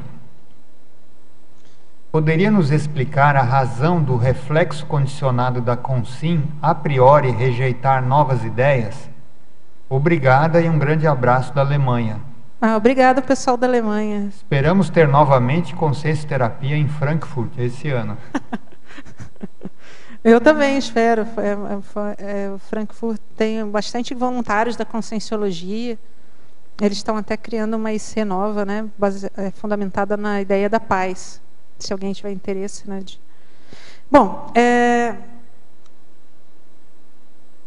isso aí tem a ver também com os de trás, ó. A sensação de estar sem chão decorrente da percepção do fim da vida útil do paradigma. A insegurança gerada pelo desconhecido. A dificuldade de abrir mão da forma consagrada de fazer as coisas. A resistência humana à mudança. Tá certo? O reflexo congestionado de rejeitar as ideias novas a priori. Então, isso faz parte da natureza humana, que é o seguinte, que até uma pessoa já falou muito bem aí da questão da zona de conforto. Os paradigmas, eles têm uma fisiologia, que é o seguinte, ó, vamos dizer que acabou de mudar o paradigma. O que é um paradigma? Na realidade, a rigor, o paradigma é um conjunto de princípios e regras de como você vê e lidar com a realidade. Vamos dizer que mudou o paradigma hoje. Ninguém sabe ao certo como funcionam as coisas. Aí há uma curva de aprendizado do paradigma. Conforme vai passando o tempo, as pessoas vão aprendendo a pensar naqueles limites e resolver problemas dentro daquele paradigma. Então, quanto mais assim, o tempo rodado um paradigma, mais eficazes, mais específicas são as situações. E mais seguras as pessoas ficam. Por quê? Porque as pessoas, a maioria das pessoas se sente segura quando elas conseguem prever e controlar as situações. Tá certo? Se uma pessoa falasse para você, eu gosto de segurança, o que ela gosta? Ela gosta de saber o que vai acontecer, como que ela tem que agir. Ela não gosta de imprevistos. Tá certo? Isso é da natureza humana. E tem a ver com o que alguém falou mais cedo aqui da questão da zona de conforto. Então, por que se chama zona de conforto? Porque a pessoa está confortável. E a maioria das pessoas se sente bem assim. E é natural, porque as coisas estão dominadas. Ela sabe como agir, ela sabe como fazer aquilo ali com o pé nas costas. Isso é uma pessoa bem ambientada, já numa curva de aprendizado do paradigma bastante adiantada, né? Ou seja, ela domina as situações. Então, o que acontece? A partir do momento que ela começa a ver que estão pessoas propondo, ou tem situações que ela não domina, que o paradigma dela não resolve, a pessoa começa a se sentir insegura e desconfortável. Tá certo? Isso é da natureza humana. Se a gente não domina uma situação, a nossa primeira reação da maioria das pessoas é se sentir inconfortável, inseguro, mal-estar. E quando você está dominando a situação, você se sente bem. É mais ou menos por aí. É por isso que a maioria das pessoas rejeita, né, o desconhecido. A maioria das pessoas também entende que os desafios são coisas perigosas, são situações ruins. Quantas pessoas vocês conhecem que, desafio, que legal, vamos fazer? Não, a maioria dos desafios são entendidos como problemas a serem superados. E problemas no sentido negativo, né? Então, isso faz bem parte da natureza humana mesmo, é rejeitar aquilo que é novo a princípio, vamos tentar fazer desse jeito mais um pouquinho, será que não dá para dar um jeitinho da gente seguir adiante sem mudar muito as coisas? E na maioria dos casos é assim, mas é uma conduta que é anti-evolutiva, né? Não é algo arrojado ou algo assim. Uhum. Em paradoxologia, agora é uma pergunta de São Carlos, em São Paulo. Em paradoxologia, poderia aprofundar, acho que é página 3. Paradoxologia, página 3, poderia aprofundar e também exemplificar o último item. O paradoxo de a consciência poder ser inovadora dentro da mesmice e do ultrapassado. Isso tem a ver com o que a gente acabou de falar, que é o seguinte, ó. Você tem um paradigma. Vamos pegar um paradigma aí, por exemplo, da ciência convencional. Você não acha que tem inovações sempre? Então, é basicamente isso. É um exemplo extremo, mas seria isso. É você... às vezes a questão, às vezes um ponto já está ultrapassado, mas você ainda consegue ser inovador lá dentro. E isso é um fato que pode levar a pessoa a se auto-enganar, achando que ela está fazendo... Às vezes ela está evoluindo, está fazendo coisas boas, mas aquilo até certo ponto já não é o ideal, já está ultrapassado. Agora, em tecnologia, página 2. Poderia exemplificar as técnicas de energização encefálica? As técnicas de energização encefálica favorecendo a atualização pensênica através da promoção da homeostase holossomática. Então, as técnicas de energização encefálica são... Aqui, a gente tem várias, né? A gente tem a questão da energização direta, assim, você mesmo pode energizar a sua cabeça, né? Através das mobilizações de energia, de mobilização dos chakras, circuitos cerebrais, né? Entre eles o mais comum é o circuito corono-frontochacral ou fronto-coronochacral. E tem a técnica que é clássica, né, que tem esse objetivo de diagnóstico, mas também terapêutico, que é o arco voltaico. Que as pessoas já estão bastante acostumadas a relatar, né, mudanças. O que o arco voltaico faz? Ele limpa as energias gravitantes, pode ajudar na melhora do funcionamento dos chakras, né, através da compensação dos chakras que estão defasados ou desbloqueio. E com isso, você melhorando a cabeça da pessoa, isso é uma premissa da questão pode-se dizer da consciencioterapia, né? Que você melhorando a cabeça da pessoa, o restante melhora junto. A cabeça da pessoa ou do ser vivo, seja lá qual ele for, né? Pode ser até um animal, você melhorando as energias ali, você melhora junto o restante. E aqui seria importante a energização encefálica, porque assim, a gente usa isso na consciencioterapia, acho que na conscienciologia de forma geral, né? Sempre que tem intervenções consciencioterápicas, a gente pode dizer assim, limpar a cabeça da pessoa, energizar a cabeça da pessoa para que seja mais fácil ela criar novas sinapses e pensar diferente, tá certo? Então isso tem essa relevância aqui por causa dessa questão do pensar diferente. Na consciencioterapia muitas vezes a gente faz isso até nos atendimentos. A gente começa ajudando a pessoa na homeostase, na limpeza da cabeça dela, na melhora das energias da cabeça dela, do cérebro, do paracérebro, para ela até poder fazer o processo consciencioterapêutico diferente, né? E melhor, mais avançado. E também por causa aqui é muito importante a gente falar, né? Quando você energiza os seus chakras, você desbloqueia os seus chakras, ou alguém faz isso para você facilita a atualização do seu pensamento, porque às vezes tem uma consciência grudada ali com você, por exemplo, ou energias muito densas, que estão propiciando que você pense de uma determinada maneira, que às vezes aquele pensene é seu, mas não é totalmente seu, é seu porque você está colhendo ele, mas foi até originado em outra consciência, tá certo? Aqui no caso, pelo exemplo que a gente está falando, não é uma consciência negativa, assediadora.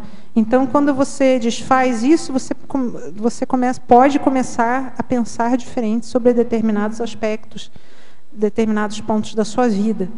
Então, uma das premissas assim dos cursos, você pode observar na conscienciologia, um dos objetivos do trabalho energético, muitas vezes, é esse.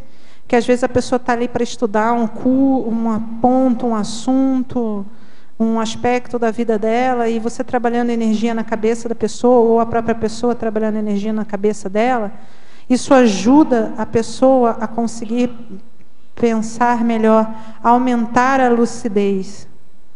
Porque o nosso objetivo sempre, em todas as atividades, seja lá qual elas forem, é a pessoa pensar melhor e estar mais lúcida, né? Então, essas técnicas aqui são muito importantes para isso.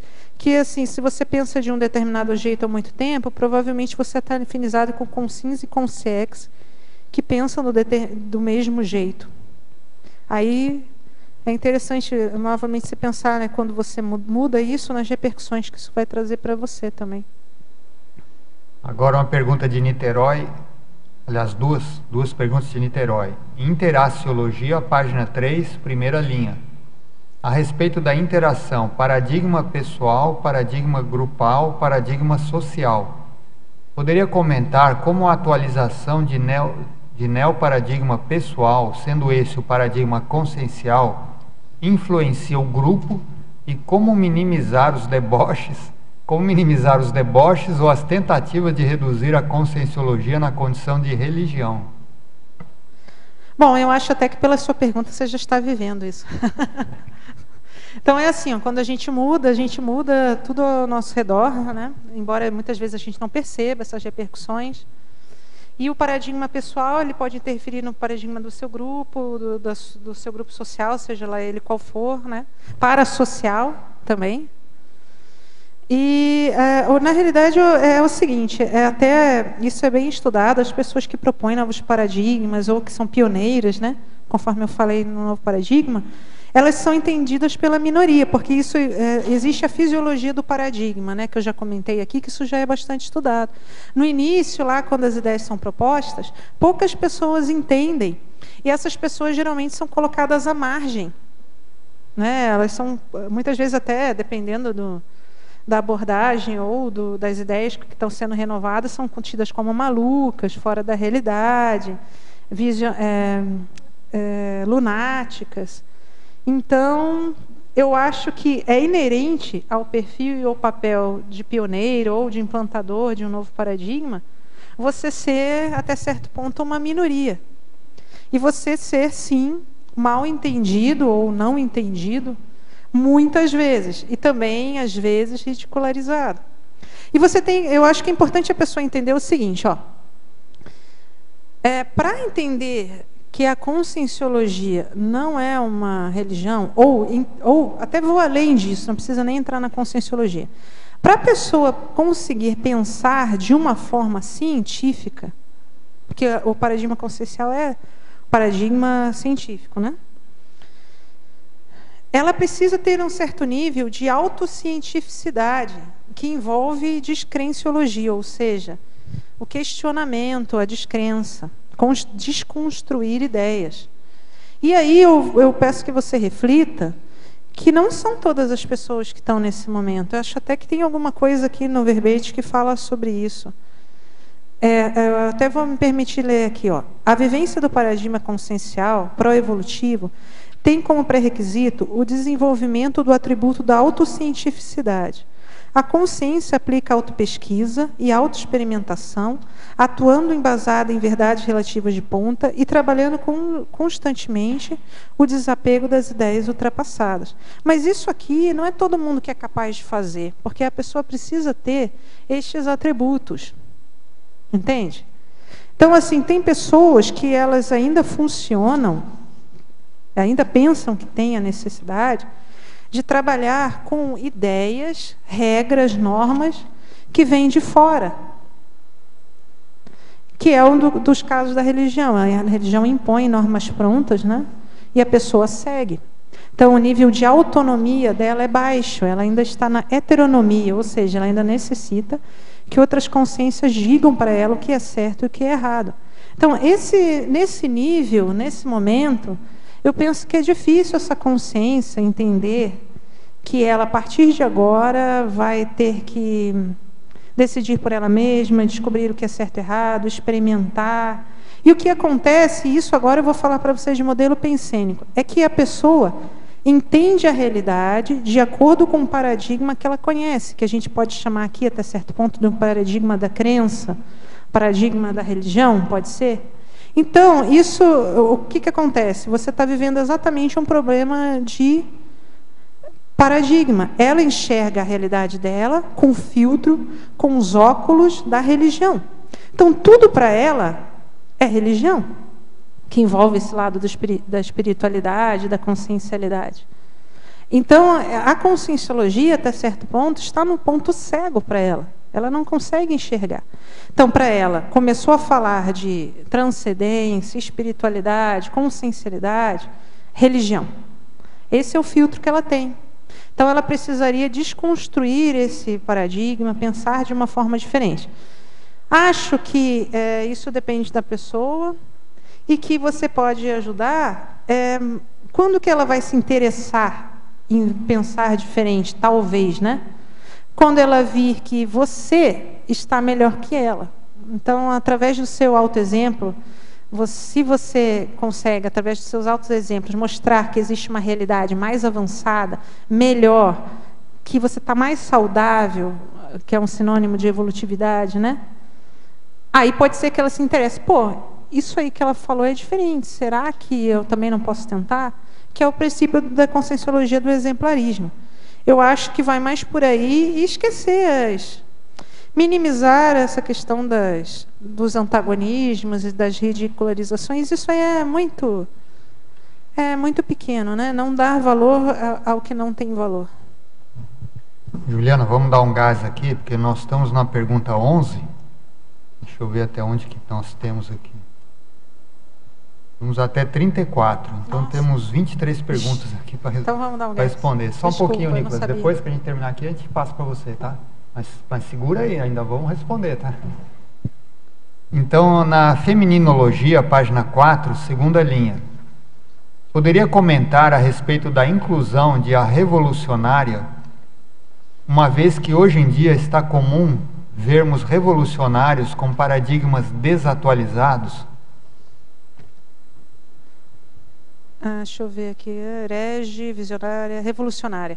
Sim, é o seguinte, ó, paradigmologia, você olha lá no tema, é neutro. Por que é neutro? Porque depende esse verbete é neutro porque depende da experiência pessoal de cada um. Porque depende do que a pessoa acha que são ideias avançadas. Tá certo? Aqui, esses termos, todos eles podem ser neutros, bons ou ruins. Herege, o herege pode ser negativo ou positivo. Revolucionário, positivo ou negativo. O que eu quero dizer aqui, na realidade, é o atributo da consciência, que ela pode usar tanto para o lado ruim como para o bom, né? Para o evolutivo, para o antievolutivo, de ser diferente. Até certo ponto, essa capacidade dela de pensar diferente, de ser revolucionária, eu não estou falando que revolucionária no sentido de pegar em armas, que é uma visão bem limitada, né? É o sentido de revolucionar as ideias de um determinado momento. Tá certo? Agora, a qualidade dessa revolução realmente depende da qualidade das ideias. Mas é isso, é revolucionar o que está implantado naquele momento. Agora de São Paulo, em Pensenologia, página 1, poderia explicar na quarta linha? Essa aqui eu vou pular, ele está falando de novo da autopensenização prospectiva. Como já foi respondida, okay. depois você vê na gravação. E na última linha, a evolução decorrendo de upgrades sucessivos do modelo pensênico. Também você já comentou, mas rapidamente. Então, a gente, para mudar, a gente precisa mudar o jeito que a gente pensa, a forma como a gente vê a realidade e a forma como a gente age na realidade, como a gente resolve os problemas, que a evolução nada mais é que isso. Você saber resolver os problemas de uma forma mais eficaz. A diferença da gente para o evoluciólogo, para o desperto, é que eles têm uma eficácia maior até certo ponto em resolver os problemas. Não cria tanta interprisão, não cria interprisões, não perde tempo. E isso só se dá com você mudando o jeito que você pensa, sente e faz as coisas, né? Que seria a parte energética. Eu vou pular aqui duas questões também para esse teletertuliano de São Paulo que já foram respondidas, tá? Ele está perguntando aqui do estranho fato de as pessoas, de modo geral, não questionarem as próprias crenças e convicções. Também foi respondido no começo. Depois, o reflexo condicionado de a priori rejeitar novas ideias também já foi respondido. Então vamos agora a outra pergunta. Na página 2, quarta linha, favor abordar a parapercepção auxiliando na prospecção do novo paradigma. Isso é o seguinte, a gente até já comentou, algumas pessoas até acho que trouxeram uma contribuição bem interessante. Você ver no extrafísico, tá, situações mais avançadas, e trazer para cá, porque até certo ponto aqui seria um arremedo do que é o extrafísico, né?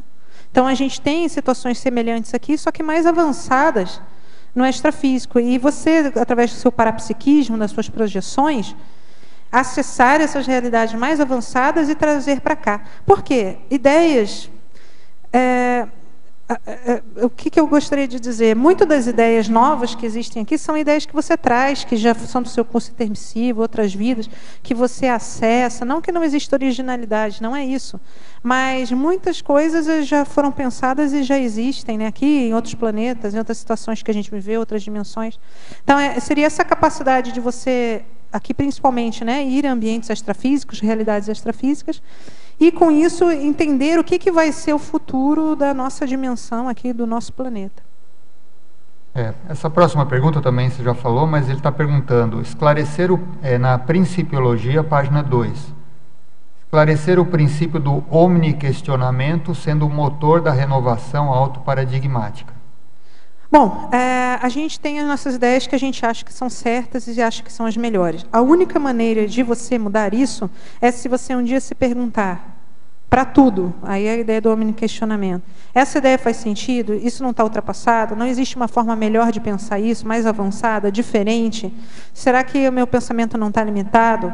Então, o autoquestionamento em todos os aspectos, tá certo? Sempre, é a única maneira da pessoa garantir a renovação autoparadigmática por ela mesma. Essa pergunta daqui da energização encefálica também já foi respondida, eu vou pular. Agora aqui, em Paradoxologia, página 3, quarta e quinta linha. Poderia expandir o paradoxo da fixação no certo poder levar ao erro e o paradoxo da dúvida e não da certeza ser a pedra de toque da evolução? Então, esse é o paradoxo da dúvida e não da certeza, ser a pedra de toque da evolução, justamente tem a ver lá com o princípio do omniquestionamento. A gente não evolui com as certezas que a gente tem. A gente evolui através dos questionamentos, das dúvidas, das coisas que você vai aprender, das coisas que você ainda não sabe, da questão da curiosidade, do diferente. Se a gente evoluísse através da certeza, assim, só bastaria a gente se fixar em algumas coisas e a gente estava evoluindo. Não é.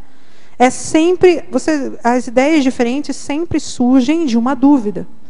Então, é a dúvida e não a certeza que faz a evolução. E a fixação no acerto poder levar ao erro. Por exemplo, se você se fixa que uma ideia está certa, você vai estar se conduzindo ao erro evolutivo. Por exemplo, novamente, lá na época que muitos de nós éramos da religião. Muitos de nós chegamos até a questão do fanatismo, a certeza absoluta, irrevocável, de que aquilo era certo. Tá certo? Então, quando a gente tem uma ideia que a gente não questiona, isso leva ao erro evolutivo. Tá certo? Que hoje em dia a gente já sabe que as verdades absolutas não existem. E assim outras coisas no seu dia a dia também. Se você tem muita certeza que uma coisa é de um jeito, isso em determinado momento vai te levar ao erro evolutivo. Eu até desafio você a pensar uma coisa que não seja assim. Porque, olha, desde a escolha da sua pasta de dente até a sua ideia sobre o primo Pensene, eu garanto para você que se você se fixar em uma ideia do que é certo, você vai estar preso no tempo, obsoleto, e isso vai te levar ao erro evolutivo. Tudo evolui, tudo muda, tudo tem algo melhor, inclusive a gente mesmo, né? Embora algumas pessoas esqueçam, mas principalmente nós mesmos. Agora em Legislogia, página 3, primeira linha. Poderia falar sobre as leis fundamentadoras da teoria dos paradigmas e a lei da força paradigmática? Ah, sim. As leis fundamentadoras dos paradigmas. Hoje em dia a gente tem várias, né? E algumas até eu cito aqui, ó. Primeiro que todo paradigma tem uma força, ou seja, ele tem uma influência sobre as pessoas. Tá certo? E aí tem as leis explicando também que quanto mais forte um paradigma, que isso quem dá força para o paradigma é a convicção das pessoas, né? É o número de pessoas e a convicção, a qualidade da convicção que elas têm, mais difícil é mudar um paradigma. Isso também é outra lei.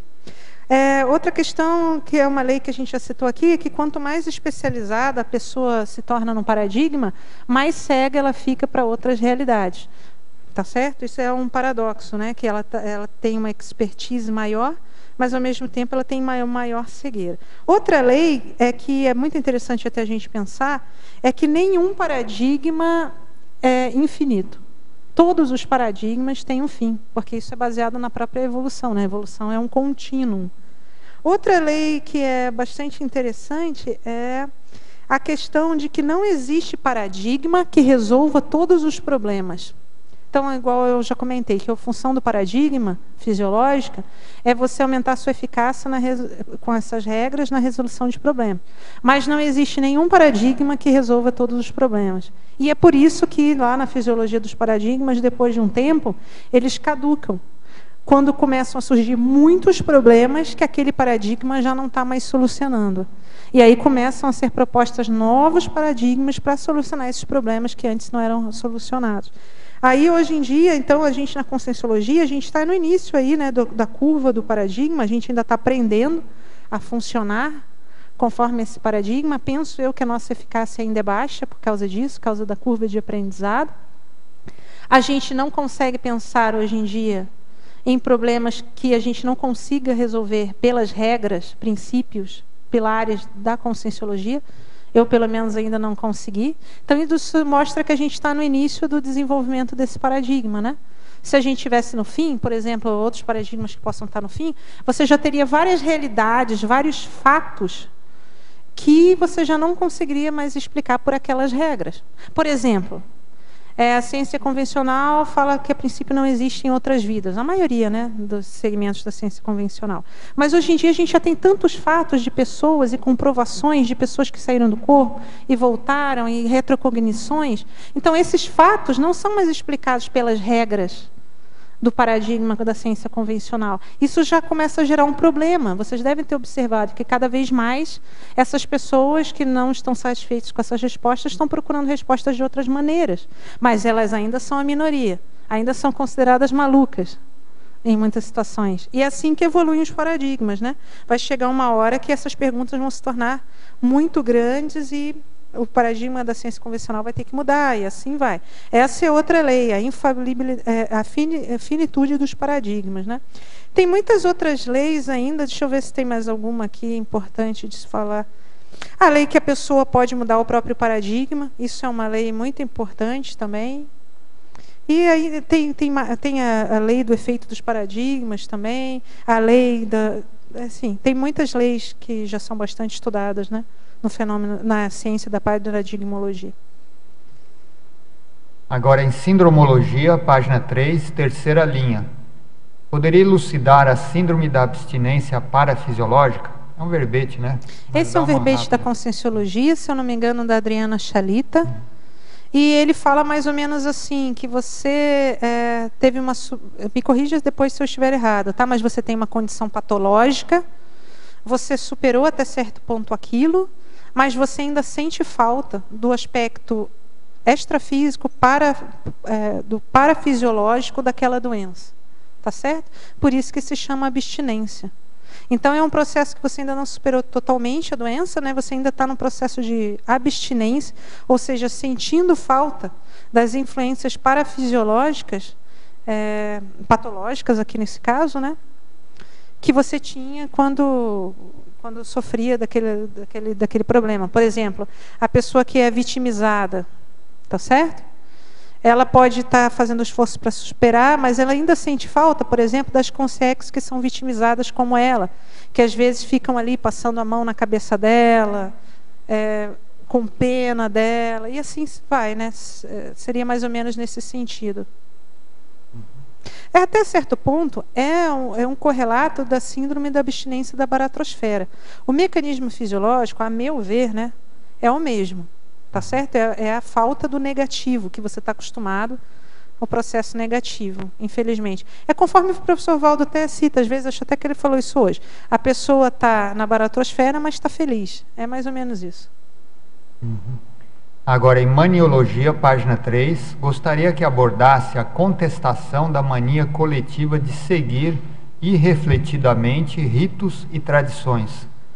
Pois é, isso aqui é o seguinte, os ritos e as tradições, tem alguns que são, nossa, milenares, né? Por que as pessoas seguem fazendo isso do mesmo jeito? Alguém já parou para pensar? A maioria das pessoas não questiona o que está envolvido ali, as repercussões e tudo mais que está envolvido nessas tradições.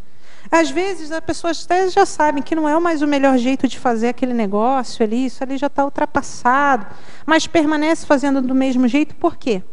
Porque é a tradição, porque é assim que sempre foi feito, porque é importante, as pessoas até certo ponto têm o medo, isso também influencia na mudança dos paradigmas, de se perderem, porque elas se enxergam nas próprias tradições e costumes. E isso é uma coisa importante da pessoa entender. Ela não é a tradição, não é os costumes. Ela é uma consciência, um micro-universo separado. E a parte da personalidade dela não vai se perder se ela mudar isso aí. Isso é um medo muito grande, que ultimamente até vocês devem ter visto que, com essa questão do terrorismo e tudo mais, esse assunto está bastante em voga, né? Até que ponto que o multiculturalismo não está se fazendo perder a cultura real? Quer dizer, isso é uma ideia totalmente equivocada, né? O importante é a questão da consciência. Tá certo? Não como ela fazia as coisas há milhões de anos ou centenas de anos. Tem até uma frase muito famosa, que é uma frase bastante provocadora e até um pouco grosseira, mas que eu sempre gosto de pensar quando eu penso em tradições, que é o seguinte, ó, se eu não me engano é do Ravel, aquele compositor moderno. A tradição é a personalidade dos imbecis. Então é uma frase forte, até com certo ponto, como eu falei, meio grosseira, mas é real. Não que seja a personalidade em si, mas às vezes a pessoa incorpora aquilo ali e nem se questiona por que ela está fazendo, e às vezes está fazendo aquilo há múltiplas vidas. E qual que é o sentido de fazer uma mesma coisa do mesmo jeito? Se você faz a mesma coisa do mesmo jeito há 5.000 anos, tem alguma coisa errada. Pode ter certeza. Agora, Nova Friburgo, Rio de Janeiro, eu vou pular a primeira porque já foi respondida. Tá perguntando sobre o paradoxo da fixação no certo poder levar ao erro. Então, agora em sindromologia, favor aprofundar a respeito da síndrome da autossantificação com relação ao tema. Sim. Isso tem a ver, essa síndrome tem a ver com o fato da pessoa, conforme o nome mesmo já fala, né, de se colocar como auto-marketing, auto-santificação, e até um tema que o professor Valdo fala bastante. Mas aqui, relacionado com o tema, é porque isso aqui leva os processos da mimese, da fixação numa personalidade, tá certo? E essa fixação na personalidade leva a uma fixação autoparadigmática, autopensênica, e com isso a falta de renovação, e além do processo patológico da própria síndrome da autossantificação, que é nosográfica, né? A fixação do modelo pensênico. E aí a gente pode fazer uma extrapolação. Até que certo ponto, né? Como que nós às vezes nos fixamos em uma imagem ideal ou num perfil que nós temos como ideal, né? Que às vezes merece aprovação pública dos nossos companheiros, né? De vida ou evolutivos. Até que certo ponto a gente tem que observar se a gente não está se fixando também, fazendo uma extrapolação aqui dessa síndrome, em perfis patológicos. Sempre que a fixação há, obviamente, a questão da patologia, né? Daquilo que as pessoas esperam que você seja, daquilo que você gostaria que os outros te enxergassem, né? E isso te impediu uma renovação pensênica mais ampla.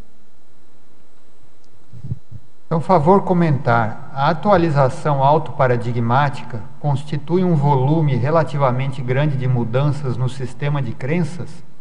Ou uma pequena alteração em alguma crença pode ser considerada uma atualização autoparadigmática? Podemos colocar isso em uma escala? Quer dizer, o que ele está perguntando é o seguinte: se a atualização autoparadigmática constitui um volume grande de mudanças no sistema de crenças, ou uma pequena alteração pode ser considerada uma atualização paradigmática? Não, a atualização autoparadigmática é a mudança da sua forma de pensar. E isso vai desde uma pequena mudança até uma grande mudança. Isso aí é uma qualificação. Mas, obviamente, que uma mudança em uma crença, dependendo do nível da crença, pode gerar muitas repercussões. É, sim, uma atualização autoparadigmática, só que aí vai de você se questionar. Quanto mais você quer atualizar, o que mais que você quer fazer? Obviamente que uma crença é uma mudança limitada, mesmo com repercussões amplas. A questão é que a pessoa que mudou uma crença, ela pode mudar todas as outras que ela quiser. Agora, pergunta de Madrid, na Espanha. Fatologia, página 1, final da última linha. Poderia explicar a necessidade do diagnóstico autoparadigmático? Como realizar esse diagnóstico? Então, isso aí é outro verbete que eu vou escrever. Isso foi uma ideia que eu tive até quando eu estava na TENEPS, e me veio essa ideia de ajudar as pessoas a fazerem o diagnóstico paradigmático. Eu estava pensando que eu vou me fundamentar, eu ainda não sei direito o que fazer. Eu sei, na realidade, assim, ó, eu sei fazer isso na prática, porque eu sou consciência terapeuta. Então, eu observo que quando eu estou lá, acoplada, comparador e tudo mais, eu consigo diagnosticar como a pessoa pensioniza, e as matrizes ou pontos-chave da forma que ela pensioniza. A partir do momento que eu faço isso, que eu identifico o que vocês chamaram recente agora, né, de crenças ou convicções fundamentais, ou seja, aquilo que ela acha que é certo, você consegue mapear com uma certeza bastante grande qual vai ser o comportamento da pessoa. Porque desses princípios que ela tem como certos, partem todas as outras ações e comportamentos. Então, isso eu já sei fazer. Eu quero agora ver se eu ensino as pessoas a fazerem isso. E eu estou pensando em partir dessa ideia da resolução de problemas. Como a pessoa encara os problemas. Eu acho que eu vou fazer a classificação através disso. Mas é uma ideia que eu ainda estou desenvolvendo, eu sei fazer, mas não sei ensinar a fazer ainda. Porque eu sei fazer porque eu tenho vários conhecimentos pretéritos, mas eu gostaria de ensinar as pessoas a fazerem também, sem precisar elas terem estudado amplamente esse tema. Agora, em Fatologia, página 1, segunda linha. Poderia discorrer a sensação de estar sem chão decorrente da percepção do fim da vida útil do paradigma. Seria um efeito da cosmoética destrutiva? Sim, perfeito, é isso aí mesmo. É como mapear o novo código que surge no lugar do antigo. Então, é o seguinte, ó, o efeito é mais ou menos assim, ó, se você acha que é o paradigma da conscienciologia mais avançado, faz aquele exercício que eu falei hoje para você, que eu falei hoje mais cedo para vocês. Imagina que não é mais a conscienciologia. Acabou, tem outro paradigma mais avançado que esse. Como você se sentiria? Às vezes a pessoa se sente sem chão, porque são novas regras que ela não sabe funcionar com aquilo. Entende? Então, é mais ou menos o que as pessoas também passam quando elas chegam na conscienciologia e não têm tanta afinidade cognitiva. Então, elas sempre pensaram que era só essa dimensão. De repente, tem um monte de dimensões. A pessoa, às vezes, se vê confusa, perdida. É uma situação que precisa de uma adaptação. E qual que era a outra pergunta? Não era essa, da sensação de estar sem chão decorrente da percepção do fim da vida útil do paradigma. Se seria um efeito da cosmoética destrutiva. E aí o que precisa é a pessoa incorporar. Como que faz, então? O paradigma novo vai ter regras novas. E você incorpora isso na sua vida. Por exemplo, a regra de que existem múltiplas dimensões. Como que você incorporou isso na sua vida? Como que você vivencia isso no seu dia a dia? Aí você vai chegar a princípios pessoais seus, regras pessoais suas que derivam desses princípios. Você vai criar novos valores ou atualizar os seus valores de acordo com isso. Basicamente, através de valores, princípios e ações derivadas dos seus princípios e valores. É assim que a gente se adapta a qualquer coisa, inclusive ao novo paradigma. Interaciologia, página 3. Favor ampliar a interação mesologia-paradigma e a seguir a interação, atualização autoparadigmática, assunção da proexis. Bom, a atualização autoparadigmática, assunção da proexis é o seguinte, até certo ponto, se a sua proexis está aqui, é vivenciar o paradigma consciencial e você ainda não atualizou, você ainda está com as ideias antigas, ainda não está vivenciando o paradigma, então você não vai conseguir fazer a sua proexis a rigor. Você entende o que eu quero dizer? Que até grande parte da proexis é você justamente vivenciar o paradigma consciencial. Então, para algumas pessoas, há necessidade da atualização do paradigma para elas conseguirem estar aqui e estarem conseguindo realizar a sua proexis. E quanto à mesologia, eu acho que interfere bastante nisso, porque a mesologia, ela tem... ela contribui, né, na nossa sociedade com diferentes paradigmas. Aí, quanto mais forte esses paradigmas em que você está inserido, mais difícil fica você fazer a atualização paradigmática. Por exemplo, vamos dizer que você tenha nascido e tenha sido criado num ambiente de pessoas super fanáticas com determinada ideia. E não existe outra possibilidade, aquilo ali, você tem que seguir aquilo ali, porque a sua família é assim. Puxa, é bem mais difícil de você mudar o seu paradigma do que se você estivesse num ambiente de neofilia, de flexibilidade, de ideias relativas. Embora o mais importante seja a capacidade da consciência de fazer essa renovação.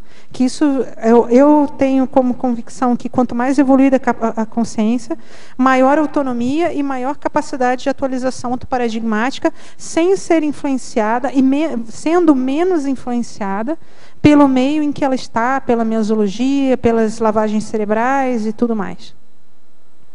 Estão faltando aqui umas 5 perguntas. Eu vou pedir para eles encaminhar. Podem encaminhar para o IC por e-mail, pois depois. Pode ser no meu e-mail pessoal. É Juliana Remédios, com S no fim, @gmail.com. Repete mais uma vez, Juliana. Juliana Remédios, com S, tudo junto, né?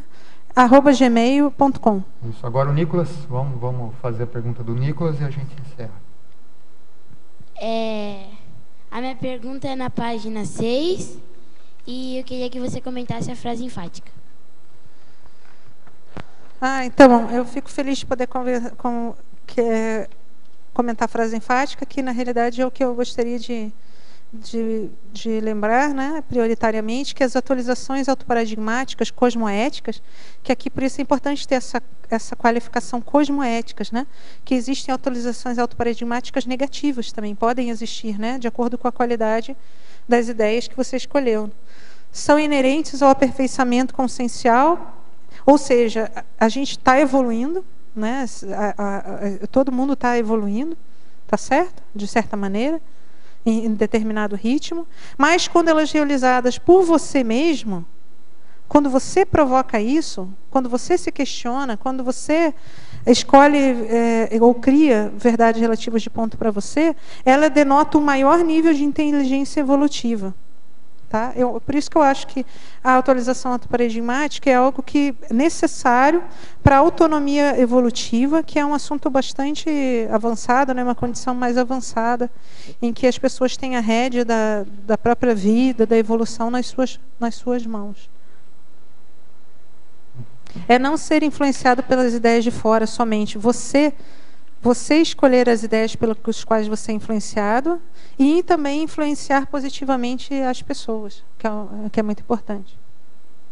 Bom, nós agradecemos aqui a professora Juliana, foi uma excelente tertúlia, com bastante informação, né, muito densa, assim, o verbete dela está muito denso, né, bem, vamos dizer, é um verbete considerado hard, né, com muitas questões. Então, nós agradecemos a professora Juliana, agradecemos a participação de todos aqui, agradecemos aos teletertulianos, agradecemos também a toda a equipe de suporte e passamos aqui para as nossas divulgações e avisos. Muito obrigada. Obrigada. Na tertúlia de hoje nós tivemos 28 assinaturas no livro de presenças, 12 perguntas presenciais e 34 perguntas online. Agora nós teremos um recado da Valdirene, que vai falar sobre acoplementário. Nos dias 23 a 25 de janeiro, vai ocorrer no campus CAEC o acoplamentário. A temática deste acoplamentário será a acabativa autoral e os epicons Hernani Brito, Moacir Gonçalves e Dulce Dal.